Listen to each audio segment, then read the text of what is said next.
뷰티 유통업계 10년차 근무 중인 염지예라고 합니다. 요즘 통찰력, 인사이트라는 말 많이 들어보셨죠? 제가 일하고 있는 그 PM이라는 직무가 이 통찰력 인사이트를 가지고 있어야 되는 직무여서 오늘은 통찰력 인사이트에 대해서 설명을 드리려고 하는데요.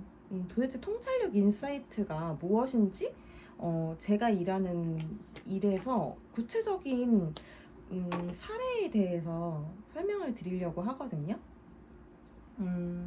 우리가 정량적인 데이터는 정말 숫자로 컴퓨터로 뽑을 수 있는 정량적 데이터를 이야기를 하잖아요. 그래서 오늘 이번 시간에는 정량적인 데이터를 가지고 어떻게 통찰력을 얻을 수 있는지에 대해서 구체적인 사례를 제가 설명드릴게요. 일을 하면서 어떻게 통찰력을 얻을 수 있고 어떻게 통찰력을 가지고 적응시킬 수 있는지 제가 일을 하면서 어떤 일들이 있었는지에 대해서 썰을 풀어드릴게요. 일단 요즘 회사들에서 정량적인 데이터 추출하는 전문가를 따로 뽑아서 관리를 하고 있잖아요. 근데 이게 사실은 조금 문제가 있는 게 데이터 출출을 하는 과정도 그렇고 해석에서 적용을 할 때에도 그 업계에 오랜 기간 통찰력을 지닌 사람들의 검증이 필요가 있거든요. 근데 이제 컴퓨터가 잡아내지 못하는 변수 데이터들이 정말 많아요. 근데 이제 데이터대로만 세상이 흘러가지는 않잖아요. 통찰력이란 이런 것 같아요. 저희가 코로나가 터질 거라고 빅데이터가 예측해주진 않았잖아요. 그런데 저희가 갑자기 코로나가 터졌어요.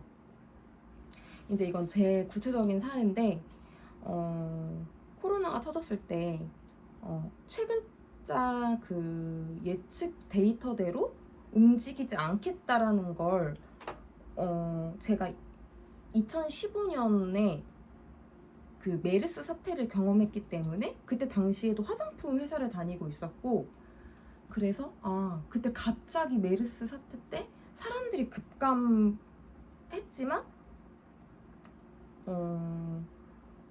어떤 걸 경험했냐면 2015년 메르스 사태 때에도 사람들이 바이러스 감염 문제 때문에 그 차로 이동할 수 있고 한 번에 사재기를 할 수 있는 대형마트를 주로 이용을 했어요.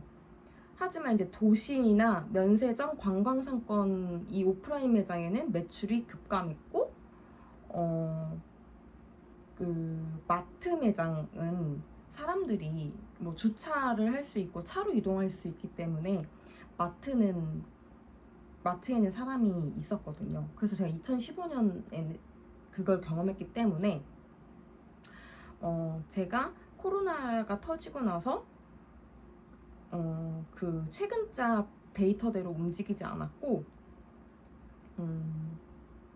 그때 당시 이제 코로나 바로 직후에 제가 밀고 있던 브랜드가 해외에서 잘 나가는 브랜드여서 면세점에서 인기가 있었지만 과감하게 발주 생산을 미루고 아예 선택지에서 없애버렸어요. 그러니까 저 면세점 이 브랜드를 지금은 제가 좀 유예시키겠다라고 회사에 얘기를 했고, 좀 이제 코로나 이후에는 대형마트가 잘 될 거라는 확신을 가지고 대형마트 브랜드를 선택해서 좀 이거 재고 생산 더 하겠다, 추가 생산하고 집중 성장 브랜드로 아예 밀었어. 나는 대형마트만 집중하겠다.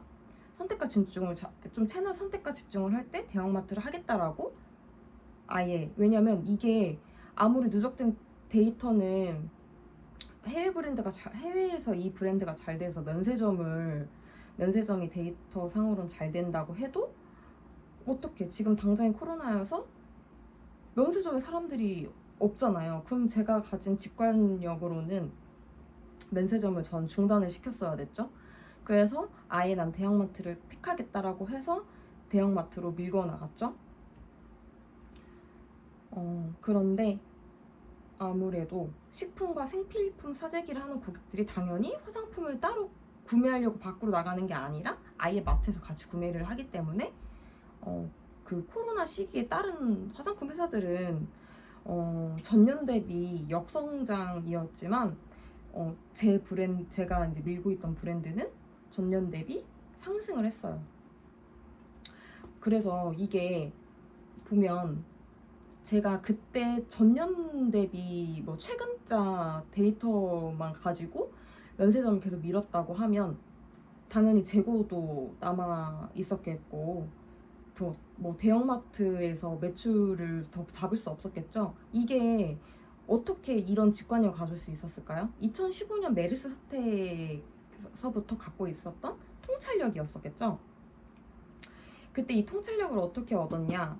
당연히 메르스 사태 때 너무 매출이 안 나오는데 그때 마트 매장에는 왜 잘 나올까? 근데 왜 일반 시내 매장은 안 나올까? 어떻게 잘 이 문제점을 해결할 수 있을까에 대한 걸 계속 고민을 했었던 그게 통찰력을 얻게 된 거죠. 그래서 다시 나는 면세점을 지금은 잠깐 멈추고 대형마트에 집중을 하겠다고 해서 계속 그때 당시에 계속 매출이 상승을 했고 브랜드도 소집해가지고 더 계속 마트 매장을 계속해서 성장을 시켰어요. 그리고 또 이거 말고도 제가 그리고 시장 조사를 나가더라도 그 진열장 품목에 지금 이 제품은 다른 시장에서는 인기가 있는 품목인데 여기 유통 채널에는 왜 입점이 안 되어 있을까? 라는 걸 이제 곰곰이 고민을 해봐요. 인기 품목인데 왜 진열장이 없을까?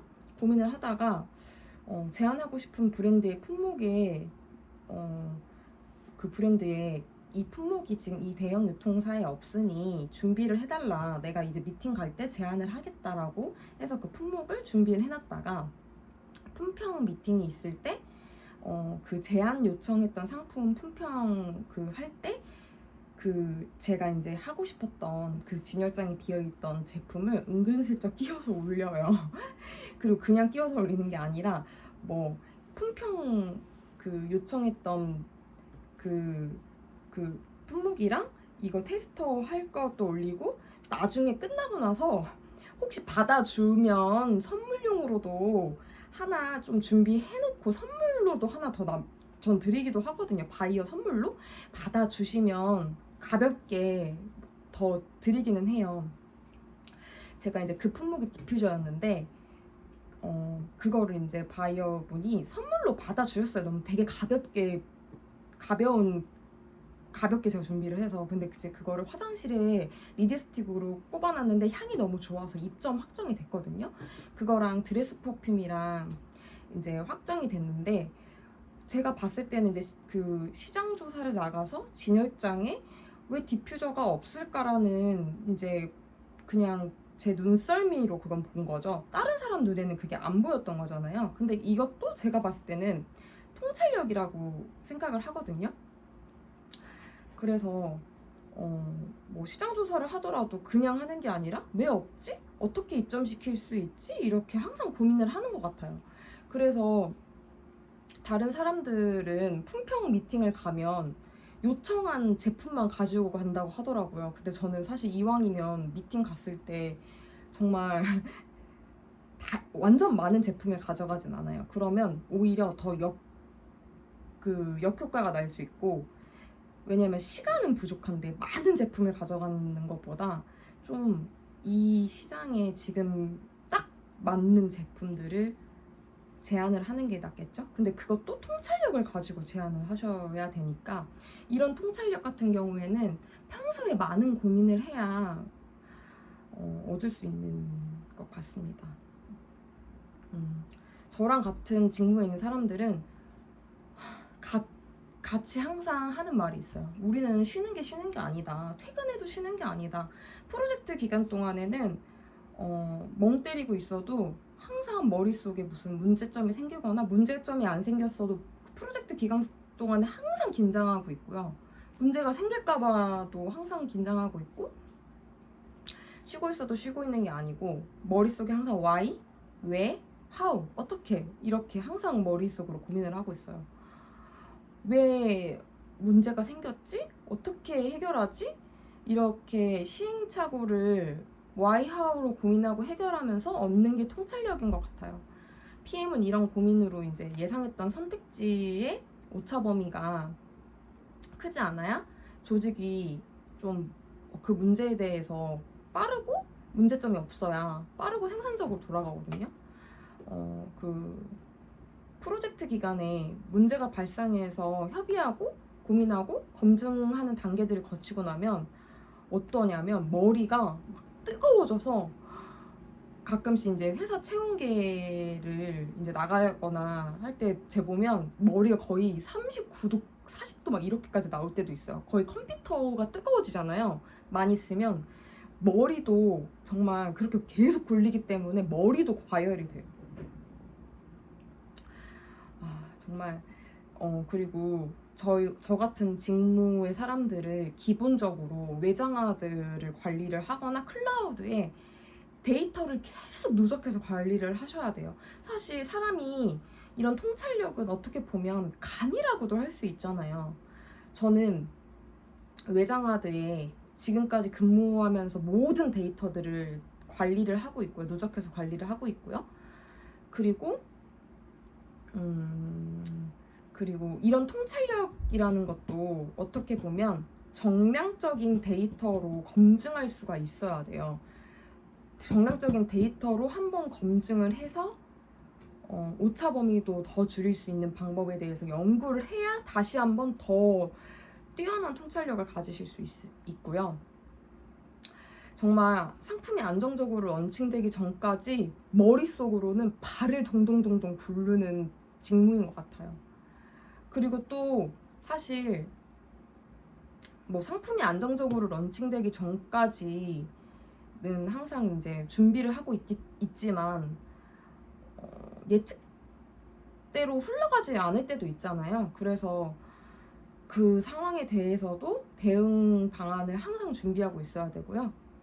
이쯤 되면 그 예측대로 움직이지 않더라도 그 좀 형성된 커뮤니티가 있기 때문에 그 힘을 빌려서 해결을 하려고도 하고 좀 도와주시는 분들도 많죠. 뭐 예를 들면 재고가 남았다 하면 행사를 해서 그 재고를 뺀다던가 아니면 바이어분들이 조금 더 유연하게 받아주신다던가 아니면 뭐 물류에서 좀 눈을 감아주신다던가 서로 좀 봐주는 게 있죠. 신뢰관계로. 이게 어떻게 할 수 있냐면 서로 이제 기존에 신뢰관계가 형성이 되어 있는 관계가 있기 때문에 통찰력과 그 다음에 커뮤니티가 있는 PM이 이제 역할이라고 생각합니다. 통찰력이라는 것이 무엇이냐? 제가 정의를 하면 시행착오를 그동안 겪으면서 그 문제점이 생겼을 때 어떤 사람은 문제점을 그냥 해결하지 않으려고 했으면 통찰력을 얻는 것은 그 문제점을 가지고 왜 생겼을까? 어떻게 하면 해결할 수 있을까에 대해서 계속 상대방을 편하게 해주기 위해서 고민한 사람들이 좀 얻게 되는 것 같아요. 네. 그리고 정량적인 데이터로 한번 검증을 할 수 있는 사람들이 얻게 되는 것 같습니다. 네. 오늘은 여기까지 하겠습니다. 감사합니다.